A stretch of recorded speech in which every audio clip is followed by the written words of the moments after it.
They say you should never live with your crush. The fantasy shatters the moment you see them scrubbing toothpaste from their lips or leaving coffee mugs in the sink. But when Liam Carter offered me his spare room in the middle of Seacrest's brutal housing crisis, I didn't hesitate. I couldn't. I'd been in love with him since the first day of freshman year at Coral Bay University, when he'd handed me a flyer for the photography club with a smile that felt like sunlight on my skin. This felt like fate dangling a once-in-a-lifetime chance. I should have known perfection came with a cost. Liam's one rule seemed simple. What happens in this apartment stays between us. Complete privacy, complete trust. I agreed without a second thought. I had no idea that rule would unravel everything. The August humidity clung to Seacrest like a second skin, thick and unrelenting as I hauled my last duffel bag up 5 flights of stairs. The elevator in Liam's building had been out of order for 3 weeks, a detail he'd mentioned in a breezy text, as if it were a minor inconvenience. It wasn't. Sweat soaked through my faded flannel shirt, my calves burned, and my lungs begged for mercy. "One more flight, Noah," I muttered, gripping the railing like it was my lifeline. Then I heard footsteps, light, confident, descending from above. Liam appeared on the landing, all 6'2" of lean muscle and effortless charm. His auburn hair was damp, curling slightly at the ends, and he wore a loose white tank top that revealed the freckles dusting his shoulders. Shoulders I'd memorized from afar for 3 years. "Noah, why didn't you call me?" His voice was warm, tinged with amusement, but his hazel eyes were soft with concern. I would have carried that. "I texted you 20 minutes ago," I managed, trying to sound less winded than I felt. He pulled out his phone, grimaced and laughed, a low, rich sound that sent my pulse into overdrive. "Dead battery, classic, here, give me that." Before I could protest, he hoisted my duffel like it was a pillow and started up the stairs. I followed, hyper-aware of the way his back muscles shifted under the thin fabric, and wondered how I'd survive this arrangement without losing my mind. Liam's apartment was everything I'd imagined and more. Perched on the top floor of a converted warehouse near the waterfront, it was a haven of exposed brick, high ceilings, and massive windows that framed the glittering Seacrest Bay. The space was minimalist but lived in. A worn leather couch faced a TV mounted on the brick wall. Shelves overflowed with art books and vinyl records, and the air carried the faint scent of eucalyptus from a diffuser on the counter. It was Liam. Vibrant, creative, a little enigmatic. "Your room's down here," he said, leading me past a small kitchen with mismatched mugs and a fridge covered in Polaroids. "It's not huge, but it's got a killer view and a decent closet. Shared bathroom, but I'm not a slob. Promise." He pushed open a door to reveal a cozy room with pale gray walls, a skylight, and a twin bed dressed in crisp white linens. A small desk sat beneath the window overlooking the boardwalk and the ocean beyond. It was perfect. "Liam, this is incredible," I said, dropping my backpack. "You're literally saving me. When the university sent that email about the housing shortage, I thought I'd be crashing in some sketchy Airbnb with 6 strangers. He leaned against the doorframe, arms crossed, a half-smile playing on his lips. "You're doing me a solid, too. Rent here is insane, and I needed someone I could trust. We've known each other since that photography club meetup. You're chill, you're talented, and..." He paused, his gaze lingering on me in a way that made my stomach flip. "I like having you around." My heart performed an Olympic-level somersault. Liam Carter was a senior, a photography prodigy whose work had been featured in local galleries. His family owned a chain of boutique hotels along the coast, which meant he could have afforded this place solo, but he told me once, over coffee, "I don't want to lean on my parents' money. I want to earn my own way." It was one of the countless things I admired about him. He worked as a barista at Driftwood Cafe, volunteered at the university's Queer Arts Collective, and still found time to mentor freshmen. It was at the collective where I'd first learned he was gay, where I'd watched him help a nervous sophomore navigate coming out with a kindness that made my chest ache. "So," he said, his tone shifting to something more serious, "there's one rule for living here." "Hit me," I said, trying to sound casual. His hazel eyes locked onto mine, intense in a way that made the room feel smaller. "What happens in this apartment stays between us. Complete privacy, complete trust. No talking about each other's lives to friends. No posting on social media without permission. No gossip. This place is our sanctuary. Deal? It seemed like an intense ask for basic roommate etiquette, but I nodded. Deal. I respect that, Liam. This place can be our bubble. His shoulders relaxed, and that easy grin returned. Bubble. I like that. All right, unpack. I'm making shrimp tacos for dinner if you're hungry. Fair warning, I go heavy on the cilantro. Sounds perfect, I said, and meant it. After he left, I sank onto the bed and let the weight of it all settle. I was living with Liam Carter, the guy I'd been in love with for 3 years. The guy whose laugh made my knees weak, whose photos captured emotions I didn't know how to name. The guy who'd once steadied me with a hand on my arm during a queer arts workshop when I'd admitted I felt invisible in my small hometown. This was either going to be the best thing that ever happened to me or the most exquisite heartbreak. Probably both. Living with Liam was like taking a crash course in self-control. The first morning, I stumbled out of my room to find him doing yoga in the living room, the sunrise painting his skin golden. He wore nothing but navy sweatpants, slung low on his hips, and moved through downward dog with a grace that made my mouth dry. Morning, he said, not breaking his pose. Coffee's in the French press. Hope you like it strong. I mumbled something and bolted to the kitchen. By day 4, I'd mapped his routines. He was up by 6, sketching in a leather-bound journal before coffee. He listened to indie folk while editing photos, sang off-key in the shower, and cooked like a chef when stressed, filling the apartment with smells of garlic and citrus. He was obsessively tidy, but left his camera lenses scattered on the dining table in a way that felt human. And he was touchy. Not flirtatious, just comfortable with contact. A hand on my back when he reached past me for a mug. Sitting close on the couch during movie nights, his knee brushing mine. Once, when I was freaking out over a portfolio deadline, he'd massaged my shoulders until I nearly dissolved. Each touch was platonic. Each touch set me ablaze. You're quiet tonight, he said on Thursday evening. We were in the kitchen, me slicing limes for his famous margaritas, him searing scallops in a pan that hissed and popped. Everything okay? Just swamped, I lied. Critique week's kicking my ass, he hummed, unconvinced. You sure? You've been off since Tuesday. If I'm crowding you or— No, I said too fast. God, no, you're perfect. I felt my face burn. You're a great roommate. He studied me, those hazel eyes seeing too much, then bumped my shoulder with his. You're pretty great too, Noah. Glad you're here. That night, after margaritas and a movie I barely followed because I was too aware of his arm draped over the back of the couch, he mentioned the Queer Arts Collective's fall showcase. You submitting anything? He asked, stretching in a way that lifted his shirt, revealing a sliver of freckled skin. Probably, I said, forcing my eyes to the TV. You? Yeah. He hesitated, then added, Want to go to the opening together? We could grab drinks here first, make a night of it. Yeah. He hesitated, then added, Want to go to the opening together? We could grab drinks here first, make a night of it. My heart stuttered. Sure, sounds fun. Cool. He stood, gathering our glasses. Hey, Noah? I'm really glad you moved in. Feels right. He vanished into the kitchen before I could respond, leaving me with a dangerous spark of hope. Saturday night arrived heavy with anticipation. I changed shirts 4 times, settling on a charcoal button-up that my friend Jules swore made me look artfully brooding. In the bathroom mirror, I tried to tame my nerves. This wasn't a date, just roommates attending an event. But when I stepped into the living room and saw Liam in a fitted black blazer over a white tee, his auburn hair artfully messy, my logic crumbled. Ready?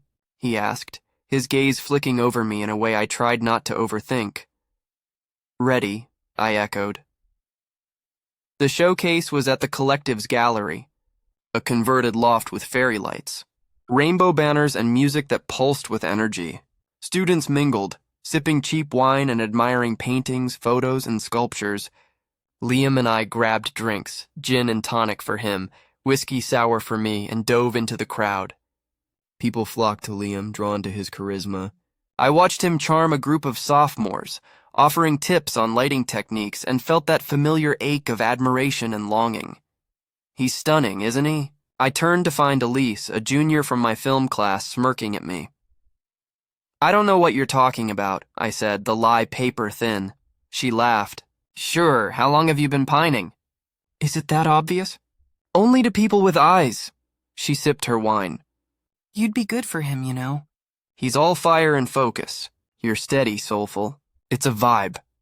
Before I could respond, Liam appeared, slinging an arm around my shoulders. What are we whispering about? Just telling Noah he should submit his series on coastal decay to the winter exhibit, Elise said smoothly. It's brilliant. It really is, Liam agreed, his arm warm and heavy. Noah's got an eye like no one else. We chatted with Elise, but I was hyper-aware of Liam's touch, the way he kept me close. When she drifted off, his arm stayed. Having fun? He asked, his lips near my ear. Yeah, I said, voice shaky. More than I thought. His fingers traced idle circles on my shoulder. Want to check out the rooftop? They've got a band up there. The rooftop was strung with lights, the ocean breeze cool against my skin. A local band played something slow and bluesy. Couples swayed on the makeshift dance floor. I'm a terrible dancer, I admitted. Same, Liam said, grinning. But we can fake it. He pulled me into the crowd, hands on my waist, mine on his shoulders. We moved together, clumsy but in sync, the music wrapping around us. Up close, I could see the flecks of green in his eyes, the faint scar on his jaw from a childhood biking accident. Noah, he said softly, and my heart stopped. Yeah? I need to... A group of his friends interrupted, pulling him into hugs and loud banter. The moment shattered. I stepped back, trying to steady my breathing. Walking home along the boardwalk, the city lights shimmered on the water. Liam was quiet, his usual ease replaced by something heavier. You good? I asked as we climbed the stairs to the apartment. Yeah, he said, unlocking the door. Just thinking. Tonight was good. Inside, the apartment felt charged, like the air before a storm. I kicked off my shoes, exhausted. I'm gonna crash. Thanks for tonight. Noah, wait. I turned. Liam stood in the living room, hands in his pockets, looking vulnerable in a way I'd never seen. You meant what you said about the rule? About respecting my privacy? Always, I said. Whatever you need to keep private, I'm in. He nodded, resolve settling over his features. There's something I need to tell you. Something no one else knows. Not tonight, but soon. Okay, I said, curiosity burning. Whenever you're ready. His smile was small but real. I know. That's why it has to be you. That night, I lay awake, replaying the dance, his touch, the almost confession. Through the thin walls, I heard Liam pacing, then a faint sound like a muffled cry. I pressed my palm to the wall, wishing I could reach through it. Whatever Liam was hiding, I'd wait. I wasn't going anywhere. The next week was a study in tension. Liam was there but not there, his warmth replaced by a quiet intensity. He still cooked, paella one night, ramen the next, but his smiles didn't reach his eyes. I didn't push. Secrets took time. Tuesday evening, we ended up on the couch, him sketching, me editing photos. The silence was heavy. Finally, he spoke. Noah, can I show you something? He handed me his sketchbook. The page showed a charcoal drawing of the ocean at dusk, waves crashing against jagged rocks. But in the foreground was a figure, me, unmistakable, sitting on the pier with my camera. The detail was staggering. The slump of my shoulders, the way I tucked my hair behind my ear. Liam, this is... I swallowed. It's incredible. I've been drawing you for months, he said quietly. Didn't realize how often until you moved in. My heart pounded. Why didn't you say anything? Because I'm scared, he admitted, voice raw. Of ruining this. Of losing you as a friend. As a roommate. But living with you, it's making it impossible to keep pretending. Pretending what? I whispered. That I'm not in love with you. The words hung between us.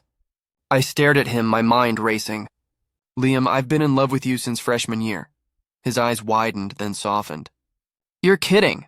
I'm not. I laughed, shaky. I thought you were out of my league. He moved closer, tentative. Noah, I'm a mess. There's stuff I haven't told you. About my family, about why privacy matters so much. But I want you. Tell me when you're ready, I said, echoing his earlier words. I'm here. He reached for my hand, lacing our fingers. What happens in this apartment stays between us, I finished. He smiled, and for the first time it was unguarded. We didn't kiss, not yet. But we sat there, hands entwined, the ocean humming outside, and I knew this was only the beginning. Epilogue, 1 month later. Liam's secret came out slowly. His family's wealth wasn't just hotels, it was old money, tied to a conservative dynasty that disapproved of his art, his queerness, his refusal to join the family business. He'd been hiding the pressure, the threats of being cut off, the fear of losing himself. The apartment was his rebellion, his sanctuary. With me, he didn't have to hide. We took it slow, late-night talks, shared meals, tentative kisses that grew bolder. The Queer Arts Showcase came and went, our work displayed side by side. One night, we danced on the rooftop again, just us, the band long gone. Liam pulled out his camera, snapped a photo of me laughing under the lights. For the bubble, he said, grinning. Our bubble, I corrected. And for the first time, the fantasy didn't shatter. It grew. The salt air of Harbor's End clung to everything. My clothes, my hair, the pages of the books I shelved at the Tide and Tome, the only bookstore in our sleepy coastal town. It was a place where everyone knew everyone, where secrets were currency, and where Liam Chen and I had been dancing around something unspoken for nearly 3 years. Liam was the manager. Technically my boss, though he never acted like it. He was 26, with sharp cheekbones, dark eyes that seemed to hold 1,000 unsaid words, and a smile that could disarm even the grumpiest customer. He'd grown up here, son of the Chens who owned the Lighthouse Diner, a local institution famous for its clam chowder and generational legacy. I was Noah Harper, 24, the transplant from Portland who'd washed up in Harbor's End after dropping out of art school, needing a fresh start. I'd been working the counter, recommending poetry to tourists and organizing open mic nights for 2 years now. Liam hired me on a whim after I fixed his broken espresso machine with a paperclip and a prayer. We'd been inseparable ever since, not romantically, not yet, but in the way two people orbit each other, drawn by gravity they pretend not to notice. Our friendship was easy. We'd close the shop together, counting the till while arguing over whether Hemingway or Kerouac better captured the ache of wandering. We'd walk the boardwalk at midnight, sharing a paper bag of fries from the diner, Liam teasing me about my obsession with capturing sunsets on my phone. You're gonna run out of storage, he'd say, tossing a fry into the air and catching it in his mouth. I'd roll my eyes, but I'd feel his gaze linger, warm and heavy, like the summer sun on the pier. Tonight, though, something was off. We were in the back room of the bookstore, surrounded by stacks of unsorted paperbacks and the faint scent of old pages. I was editing photos on my laptop, moody shots of the cliffs at dusk, the ocean a bruised purple under the sky. Liam was sprawled on the worn leather couch we'd dragged in for inventory breaks, his copy of The Great Gatsby open but unread. I could feel his eyes on me, the way you feel a storm brewing before the first raindrop. He was restless, tapping his pen against his knee, his usual easy charm replaced by something brittle. These are stunning, Noah, he said finally, nodding at my screen. His voice was soft, almost reverent. You've got this way of making the world feel alive, like it's got a pulse. Thanks, I said, glancing over. He looked exhausted, shadows carved beneath his eyes, his dark hair messier than usual, like he'd been running his hands through it all day. You okay, man? You look like you haven't slept in a week. He closed the book with a sharp snap, the sound cutting through the quiet. Can we talk? My stomach twisted. Those 3 words were never good, not in my experience. Yeah, of course. He gestured to the couch and I sat, leaving a careful foot of space between us. The room felt smaller suddenly, the air thick with something unspoken. Liam stared at his hands, his fingers knotting together like he was trying to hold himself in place. "You remember when I hired you?" He started, his voice low. "I told you this job comes with one rule, trust, absolute trust." "I remember," I said. The rule had seemed odd at the time, but I'd nodded along, desperate for the gig. "You said the bookstore was a safe space. No judgment, no gossip." He nodded, but his jaw tightened. "I need you to really get that now, Noah, because what I'm about to tell you, if it got out, it could burn everything down. My family, the diner, my whole life here." His voice cracked on the last word, and my chest tightened with a mix of dread and curiosity. "Liam, whatever it is, I'm not going to say a word. You know me." He took a shaky breath, his eyes fixed on the floor. "My family doesn't know I'm gay." The words landed like a wave crashing over the pier, sudden and overwhelming. I blinked, my brain scrambling to catch up. "What? But you're so open about it here. You host the Pride Poetry Nights. You've got that rainbow pin on your jacket." "I know," he cut in, running a hand through his hair, his shoulders hunching like he was bracing for a blow. "At the bookstore, with you, with our little community here, I can be myself. But my parents? They think I'm straight. They think I'm the perfect son who's going to take over the diner, marry a nice girl, give them grandkids to brag about at Sunday service. My mom's already picking out names for kids she thinks I'll have someday." I stared at him, trying to reconcile the Liam I knew, confident, witty, the guy who could charm a room full of skeptical locals into buying obscure novels, with this version raw and unraveling. "Liam, your family loves you. They run the diner like it's a church, sure, but they're not monsters." "You don't get it," he said, his voice sharp now, almost pleading. "Harbor's End is small. The diner's been in my family for 3 generations. It's not just a business. It's their legacy, their whole identity. My dad's got this vision of me running it, keeping the Chen name alive. My grandma lives with us, Noah. She's 82, still sharp as a tack, and she's always talking about the family line, about me finding a good woman to carry it on. If I come out, if the town finds out their golden boy is gay, it's not just about me. It's about the diner, the customers, the whispers at the grocery store. It could tank everything they've built." "That's not fair to you," I said, my voice firm. "You shouldn't have to bury who you are to protect their dream." "I know," he whispered, his eyes glistening. "I know that in my head. But my heart? Every time I try to tell them, I see my mom smile when she talks about my future, my dad's pride when he shows me off to his buddies. I can't be the one to break that. I can't." My heart ached for him, a physical weight in my chest. I reached out, covering his hand with mine. His skin was warm, his fingers trembling slightly. "You wouldn't be breaking them, Liam.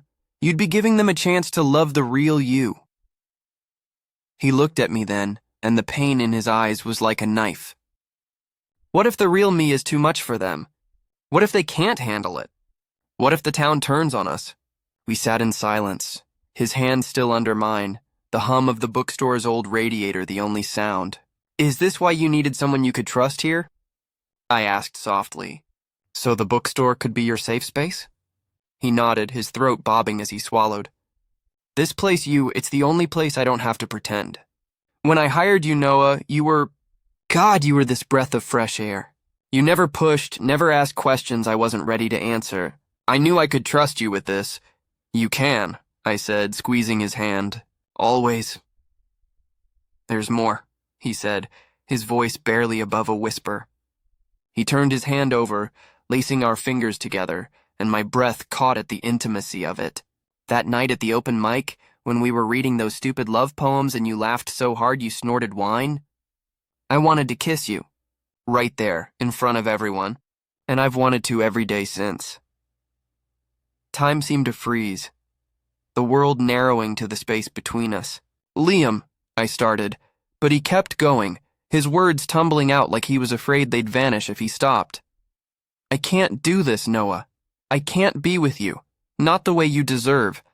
A relationship would mean bringing you to the diner, letting my parents meet you, posting pictures of us at the beach. I can't do that until I tell them. And I don't know if I'll ever be ready." You deserve someone who can shout it from the pier, who can hold your hand at the farmer's market without looking over their shoulder. My throat burned with unshed tears. He was right, I did deserve that. But God, I wanted him. The complicated, terrified, beautiful mess of him. What if I said I don't need all that? I heard myself say, my voice steady despite the chaos in my chest. What if I said I'd rather have you in secret than not at all? Noah, he said, shaking his head, but I shifted closer, my free hand cupping his face. His stubble was rough under my palm, his eyes wide with fear and something else. Hope, maybe. I've been half in love with you since the day you hired me, I said. Since you handed me that chipped mug of coffee and told me I belonged here. I know this is messy. I know it's not what either of us dreamed of. But if there's a chance, Liam, any chance... He leaned into my touch, his eyes fluttering shut. You don't know what you're signing up for. The hiding, the lies, the constant fear of getting caught. I can't ask you to live like that. Then don't ask, I said softly. Let me choose. Tell me what you need. His eyes opened, raw and searching. I need time. Time to figure out how to tell my family. Time to be brave enough. And I need you to not push me, to let me go at my own pace. But Noah, I can't promise when that'll be. It could be months, years. Are you really willing to wait for someone who might never be ready? I thought about it. Really thought about it. A relationship confined to the bookstore's back room, to stolen moments after closing, to texts we'd delete the second they were read. No dinners at the diner, no walks on the beach holding hands, no future we could plan out loud. It should have been an easy no. But looking at Liam, his vulnerability laid bare, I knew my answer. I'm in, I said. But one condition. You have to try, Liam. Really try to work toward coming out, toward a life where we don't have to hide. I care about you too much to watch you drown in this secret.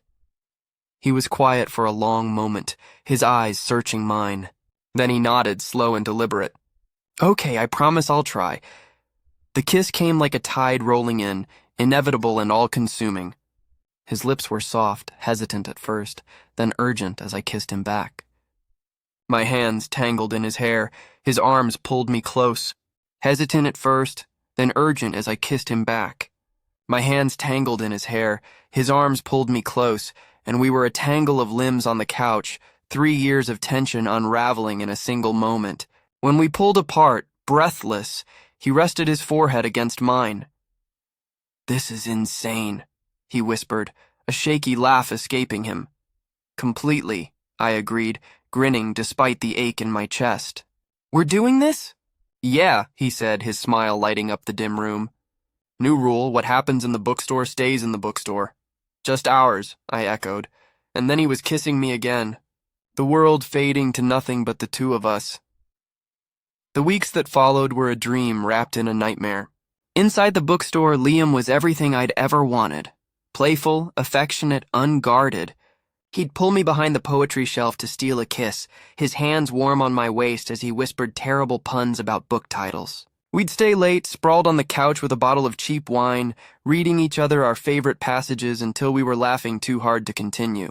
At night, in the tiny apartment above the shop where I'd been crashing since my lease fell through, he'd trace constellations on my skin and ask, "Tell me something no one else knows." I used to paint, I'd admit, my voice muffled against his shoulder. Huge canvases, all blues and grays, trying to get the ocean right. I stopped when I left art school. Felt like I failed. You didn't fail, he'd say, kissing my temple. You're here. You're enough. We built a world within those 4 walls, a language of glances and touches. A brush of his fingers against mine when we passed in the stacks meant, I'm thinking of you. A text that just said, shelving poetry, wish you were here, carried a lifetime of longing. But outside the bookstore, we were nothing. Just coworkers, friends, 2 guys who happened to share a shift. We'd walk to the diner for coffee, but he'd sit across from me, not beside, his laughter careful when his mom stopped by. At town events, barn dances, holiday markets, we'd keep our distance, our eyes meeting across the crowd with a shared ache. I hated it, the way my chest tightened when I saw him joke with customers, knowing I couldn't reach for his hand. One night, after watching him charm a group of tourists while I stood silently by, I snapped. We were back in the apartment, the glow of a single lamp casting shadows on the walls. I hate this, I said, pacing. Watching you pretend out there knowing I can't touch you. It's killing me, Liam. I know, he said, his voice heavy. He was sitting on the edge of the bed, his hands clasped tightly. I'm sorry. Don't be sorry, I said, stopping to face him. Just tell me you're working on it. Have you even thought about telling your parents? He flinched. I'm trying, Noah. The 4th of July festival's coming up. The whole town will be there, my family too. Maybe I can bring it up, test the waters. Okay, I said, softening. That's something. But the festival came and went. Liam returned to the bookstore quieter than ever, his eyes distant. My dad gave this speech, he said that night, his voice hollow as we lay in bed. About how the diner's gonna be mine someday, how he's counting on me to keep it going. My mom was crying, talking about how proud she is. The whole town was cheering. I held him as he shook, his tears soaking my shirt, but doubt was creeping in, cold and sharp. Summer bled into fall, the tourist crowds thinning, the bookstore quieter. Liam threw himself into work, staying late to balance the books, coming home drained and distant. I told myself it was the pressure of the busy season, that things would settle. They didn't. I'm going home for Thanksgiving, he said one evening, avoiding my eyes as he packed a bag. My parents want me at the diner for the whole weekend. Family tradition. 4 days, I said, my voice flat. That's a long time. I know, he said, guilt written across his face. They're my family, Noah. I can't just... I'm not asking you to choose, I said, cutting him off. It's just hard knowing you're there playing the perfect son while I'm here missing you. You think I don't miss you? He snapped, his voice rising. You think this is easy, being torn between you and the people who raised me? I love you, Noah, and it's tearing me apart. The words stopped us both cold. I love you. He hadn't meant to say it, I could tell, but it was out there, raw and real. You love me? I whispered, my heart pounding. His eyes met mine, wide and terrified. Yeah, he said, his voice breaking. I do. I crossed the room in 2 strides, pulling him into a kiss that tasted of salt and desperation. I love you too, I said against his lips. We'll figure this out. We have to. But as fall gave way to winter, the cracks widened. Liam was a ghost of himself, buried in work, his promises to try feeling emptier with each passing week. The bookstore, once our sanctuary, started to feel like a cage. And I couldn't shake the question burning in my chest. How long could I love someone who might never be free to love me back? The story ends on this unresolved note, mirroring the original's tension but with new characters, a richer setting, and deeper exploration of their inner lives. Liam and Noah's love is vivid within their private world, but the weight of secrecy and familial expectation looms large, leaving their future uncertain. Let me know if you'd like to expand specific scenes, add more conflict, or explore a resolution. The first time I saw Alex Rivera, he was arguing with a vending machine in the basement of the engineering building. It was 2:17 a.m., the night before midterms, and the machine had eaten his last dollar. He kicked it once, swore in fluent Spanish, then noticed me watching from the stairwell. Want to split a bag of stale pretzels? He asked, holding up the sad prize he'd finally extracted. I laughed. I was Liam Harper, Jr., architecture major, perpetually broke and perpetually hungry. We ended up on the floor of the laundry room, sharing the pretzels and trading complaints about professors. By sunrise, I knew 3 things. He was from El Paso, first-gen college, on a full ride. He could sketch circuit diagrams on napkins that looked like art, tree. When he smiled, the fluorescent lights didn't seem so cruel. We started meeting in that laundry room every Thursday. Officially to study. Unofficially because the dryers drowned out the world and because Alex had a rule, no dating anyone who might complicate his life. His parents, strict Catholics who'd sacrificed everything to send him here, expected perfection. Straight A's, a nice girl, grandbabies. He wasn't ready to disappoint them, so we kept it quiet. Texts deleted after reading. No photos. If we ran into each other on campus, we nodded like acquaintances. In private, though, he let the mask slip. He'd trace the freckles across my shoulders and whisper, "Eres mi secreto favorito." You're my favorite secret. I hated the word secret. Thanksgiving break was the first fracture. Alex went home for 5 days. I stayed in the dorm, eating dining hall turkey alone. He texted once. "Mom's asking if I'm seeing anyone." Told her I'm too busy. I stared at the message until the screen went dark. Too busy, right. He came back quieter. The easy laughter was still there, but it arrived late, like an afterthought. When I asked what was wrong, he shrugged. Just family stuff. I let it go. I was good at letting things go. Winter quarter, we moved off campus into a shoebox apartment above a falafel place. The walls were thin, the heat unreliable, but it was ours. Alex cooked, real food, not dorm ramen, and I learned that the way to his heart was definitely through carnitas. We had a system. His parents called every Sunday at 6. He'd lock himself in the bedroom, voice pitched higher, laughing at jokes that weren't funny. I'd sit in the living room with headphones, pretending I couldn't hear him say, "No ma, no girlfriend yet." School's crazy. Afterward, he'd emerge looking wrung out. I'd pull him onto the couch, kiss the tension from his shoulders, and we'd pretend the lie hadn't just happened. The photo appeared on January 2nd. I was doom-scrolling Instagram. Hungover from a solitary New Year's when I saw it. Alex at his family's restaurant, arms slung around a girl with long black hair and a smile sharp enough to cut glass. The caption, posted by his tía. Mi sobrino favorito con su amiga de la infancia, Valeria. Que pareja tan guapa. My favorite nephew with his childhood friend, Valeria. What a handsome couple. There were heart emojis. So many heart emojis, I didn't sleep. When Alex got back the next day, I was waiting on the couch like a prosecutor. "Who's Valeria?" He dropped his duffel. "Ryan, don't, just tell me." He rubbed the back of his neck. "Family friend. Our moms have been trying to set us up since we were 10. It's nothing." "Nothing?" I shoved my phone at him. "Your Tia's practically picking out wedding colors," he scrolled, face paling. I didn't know she posted that. "I swear we just had dinner. One dinner. One dinner where you let them think." I didn't let them think anything. I was trying to survive the break, okay? The fight spilled out like floodwater. I accused him of cowardice. He accused me of ultimatums. I said, "I'm not your side chick, Alex." He said, "You knew what this was." He slept on the couch for 3 nights.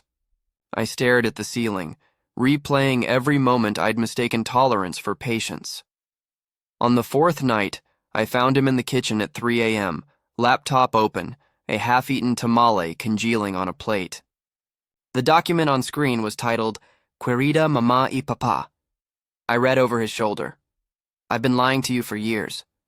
Not about grades or money, about who I am. I'm gay. I've been in love with a man for 6 months. His name is Liam, and he's braver than I've ever been." He slammed the laptop shut. "Don't. You're writing it." I delete it every time. His voice cracked. I get to the part where I say I'm sorry and I can't breathe. I sat across from him. "You don't have to be sorry for existing." He laughed, a broken sound. "Tell that to my dad. Tell that to the church. Tell that to every Tio who'll say I'm ungrateful." I reached for his hand. He let me take it. "I'm scared," he whispered. "But I'm more scared of losing you." I didn't sleep that night either. I lay awake listening to him type, delete, type again. At dawn, he crawled into bed smelling like coffee and fear. "I'm going to tell them," he said into my neck. "This weekend." "Will you come?" I kissed his temple. "I'll be in the car, or the driveway, or the next state if you need me to be." Saturday was sleet and nerves. The drive to El Paso took 4 hours. 4 hours of Alex rehearsing sentences in Spanish, then English, then giving up entirely. His knuckles were white on the steering wheel. I kept my hand on his knee, a silent metronome. "You can do this. You can do this." His family's restaurant, La Perla del Sur, was packed. The smell of mole and cumin spilled into the parking lot. Alex parked in back near the dumpsters like we were making a drug drop. "I need 10 minutes, he said. "Take 20. He kissed me hard, tasting like spearmint and panic, then disappeared inside. I waited. counted ceiling tiles in my mind, practiced deep breathing exercises I'd learned from a yoga app I never used. At minute 37, my phone buzzed. Back door, please. I sprinted through the sleet. Alex met me just inside, eyes red, shirt untucked. He grabbed my hand, no hesitation, and pulled me through the kitchen. Cooks glanced up, curious, but no one stopped us. We ended up in a private room with velvet walls and a lazy Susan scarred from years of family dinners. His parents sat at the table. His mom clutched a rosary. His dad's face was stone. An aunt I didn't recognize dabbed at her eyes with a napkin. Alex cleared his throat. Mama, Papa, Tia Rosa, this is Liam, my boyfriend. The word boyfriend hit the air like a gunshot. His mother crossed herself. His father said, a solace, mijo. Alone, no. Alex's grip on my hand was painful. He stays. Silence stretched, thick as refried beans. Finally, his tia spoke. ¿Lo amas? Do you love him? Alex didn't hesitate. Más que a nada. More than anything, she studied me. I felt like a bug under glass. ¿Y tú? ¿Lo tratas bien? And you? Do you treat him well? Every day, I said. My voice didn't shake. Miracle. His mom stood. Up close, she was smaller than I'd imagined, but her eyes were fierce. You make my son happy? I try. He makes me happy too. She looked at Alex. We need time. This is not what we planned. I know, he said. But it's who I am, his dad finally spoke. The restaurant. The community. You think about that? I think about waking up next to someone I love without lying, Alex said. That's what I think about. His mom reached out, touched his cheek. We love you. Even when we don't understand, it wasn't acceptance. Not yet. But it was a crack in the door. The drive home was quiet, but Alex held my hand the whole way. When we stopped for gas, he kissed me in the fluorescent glow of the pumps, not caring who saw. I did it, he said, like he was testing the words. You did. Spring semester. The world shifted. Alex changed his Facebook status to, in a relationship with Liam Harper. He posted a photo of us at the campus duck pond, my arm around his waist, his head on my shoulder. The comments rolled in, some hearts, some Bible verses, some unfollows. He read them all, then turned off notifications. His parents called less. When they did, the conversations were careful, like walking on ice. But his mom started asking about my thesis. His dad sent a care package of tamales with a post-it, para los dos, for both of you. The restaurant lost a few regulars. Gained more. A local LGBTQ youth group started holding fundraisers there. Alex's Tia Rosa became their unofficial mascot, serving flan and sass in equal measure. One night in May, we drove out to the desert. The stars were ridiculous, millions of them, like someone spilled glitter across black velvet. We lay on the hood of his car, sharing a blanket that smelled like laundry detergent and home. Remember when you thought I'd never come out? He asked. I remember thinking you were worth waiting for. He rolled onto his side, traced my jaw. I used to think love was a risk I couldn't afford. Turns out it's the only thing that isn't. I kissed him. The desert wind carried the scent of creosote and possibility. No more secrets, he said against my lips. No more secrets, I agreed. Later, his mom invited me to Sunday dinner. She made mole poblano from scratch and called me Mijo. His dad asked about my internship prospects and clapped me on the back like I belonged. Tia Rosa slipped me an extra tamale and whispered, You keep him honest, okay? I kept it on the dashboard all the way home. We graduated that June. Alex in electrical engineering, me in architecture. We moved to Austin, new city, new jobs, new apartment with a balcony that overlooked the river. On our first night, we christened the balcony with cheap wine and even cheaper takeout. To building things that last, he toasted. To choosing each other, I said. We clinked plastic cups. Somewhere below, the river kept moving, carrying secrets and truths downstream. Above us, the sky was wide open,